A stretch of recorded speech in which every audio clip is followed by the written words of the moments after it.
In this video, I'm going to be ranking the top 10 best budget cards under 10,000 MT right now in NBA 2K23 Myteam, because I know a lot of people want to see what are the top 10 super cheap budget cards in the game for under 10,000 MT, because there's a lot of great budget cards that are like 20, 25, 30,000 MT, so a lot of these cards wouldn't be in the top 10 budget cards, but they'll be in the top 10 budget cards under 10,000 MT. So coming in at the number 10 spot is going to be the Pink Diamond Isaac Bonga. He's a point guard, small forward, 6'8", with a 6'11" wingspan, so he's got great size at that point guard position. Stats are pretty well rounded for a Pink Diamond card, but his jump shot is what makes him one of the better budget cards in the game. You know, for under 10,000 MT, only being about 7 to 8k is because of his jump shot. He's got such a good release that's very quick and also very easy to time, and then he does have the Devin Booker size up and the John Wall escape, so he's got good movement, a good jump shot, and he's 6'8" at that point guard position. Coming in at the number 9 spot is going to be the Galliopsable Scalabrini. I still think he's a top 10 budget card under 10,000 MT because of his size being 6'9" at the small forward position.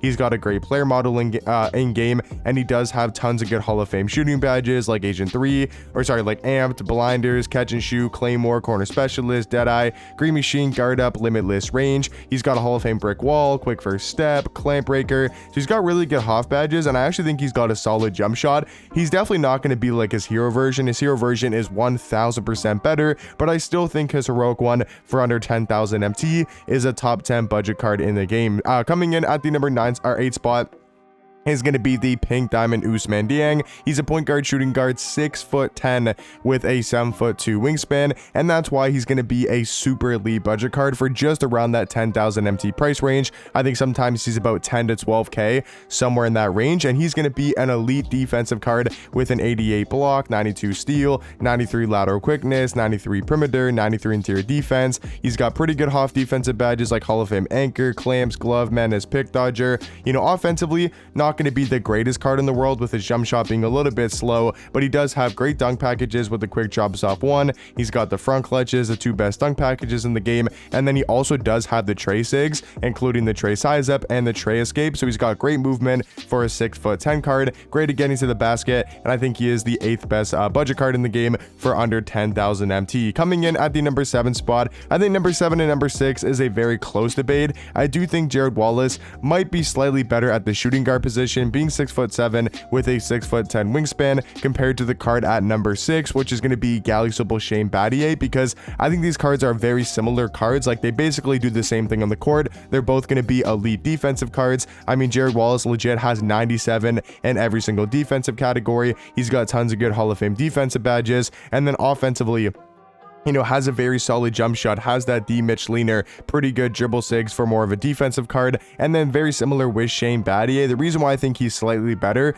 than Jared Wallace is because I think he's better at the small forward position because of his defensive tendencies, his size, his wingspan, and I also do think he's got a slightly better jump shot and also slightly better dribble sigs as well, with the Garland size of the Steph Curry escape, so he can move a little bit more on the offensive end. But that one's really close between Jared Wallace and Shane Battier. I do have Jared Wallace at number 7 and then Shane Battier at number 6. Coming in at the number 5 spot, halfway into the list here, is going to be the Galliopsable Michael Redd. This card once again only goes for about 8 to 10,000 MT, and he's going to be a great offensive shooting guard, 6'6" with a 6'9" wingspan. His stats might not be the greatest on defense, and he doesn't have any Hall of Fame defensive badges, but when we're talking about offense, he's got pretty much every single Hall of Fame shooting badge. He's got a 99 3 ball, 98 mid-range. His jump shot, in my opinion, is so knocked down with the Derek Fisher base and the Trae Young upper on very quick timing, and then he's also got great dribble sigs, including the Darius Garland size up, the Steph Curry escape. He's got the quick drops off one, front clutches.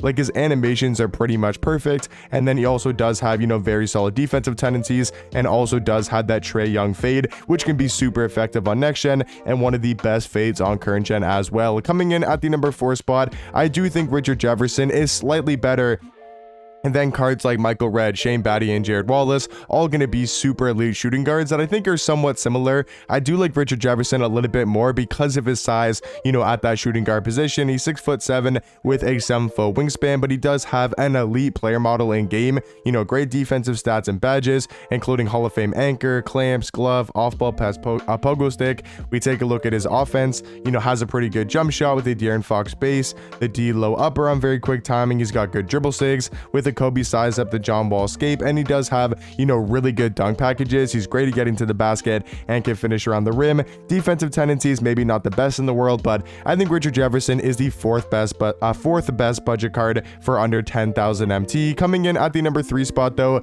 is going to be the Pink Diamond Mo Bamba, just an amazing center card for only about 10,000 MT. He's a 7-foot center with a 7'10" wingspan. He's got great size at the 5, and he can also play that power forward position. He's got a 93 interior defense, 95 block, 88 steal, 88 perimeter, you know, really good Hall of Fame and gold defensive badges. And then he's also a fairly athletic and quick card. He's got an 85 speed, 85 acceleration, 85 vertical, 85 strength, and then his jump shot is, you know, it's a decent release. It's definitely not my favorite big man jump shot in the world, but I think in the catch and shoot, he can definitely green somewhat consistently. And then coming in at the number 2 spot is going to be the Galaxy Opal Tyson Chandler. I think him and Mo Bamba are very similar cards. Like, there's really not too big of a difference. I just think Tyson Chandler's got slightly better of a player model, you know, 7'1" with a 7'3" wingspan. Mo Bamba is going to have the way longer wingspan. But Tyson Chandler, at least in my eyes, using both these cards, I think has the way wider player build, which is going to really help him out down low and getting those paint stops. And he's also going to be way more athletic, you know, and a lot quicker with 92 speed, 92 acceleration, 98 vertical, 97 strength. Like, he's such an athletic card. He's also got great Hall of Fame finishing badges like Back Down Punisher, Bully, Limitless Takeoff, Masher, Posterizer, Rise Up, which is going to be great at finishing down low. And then he's also an elite defender, just like Mo Bamba, 98 block, 94 steal, 93 perimeter, 98 interior defense, and then also has more Hall of Fame defensive badges than Mo Bamba as well. And then I think the biggest difference really comes down to the jump shot. I find myself being able to green a lot more consistently with Tyson Chandler compared to Mo Bamba, but that really just comes down to preference and whose jump shot you do prefer more. And then coming in at the number 1 spot, the best budget card for under 10,000 MT.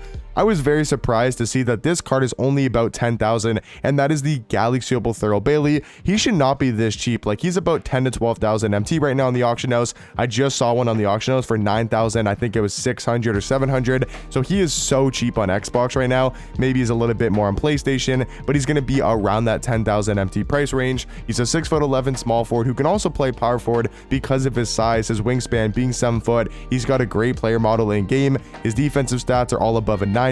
He's got great Hall of Fame defensive badges, but he plays very similar to a card like Giannis, where he plays way better on defense because of his animations. He kind of has those hidden Annies where he gets great paint stops, great contest shots, he blocks a lot of shots, and he's super good at going to the basket. He's a great finisher on the rim, and they actually gave Thurl Bailey a great jump shot with the Tobias Harris base, Cedi Osman upper on very quick timing. He's also got the Donovan Mitchell leaner, he's got the Steph Curry size up, John Wall escape. So they actually gave this Thurl Bailey card elite level offense as well. So yeah, guys, that's going to be my top 10 best budget cards right now in the game for under 10,000 MT. Let me know in the comment section down below maybe some other great budget cards under 10k you guys think could be in this top 10, but hopefully you guys did find this video helpful, and I'll catch you guys in the next one.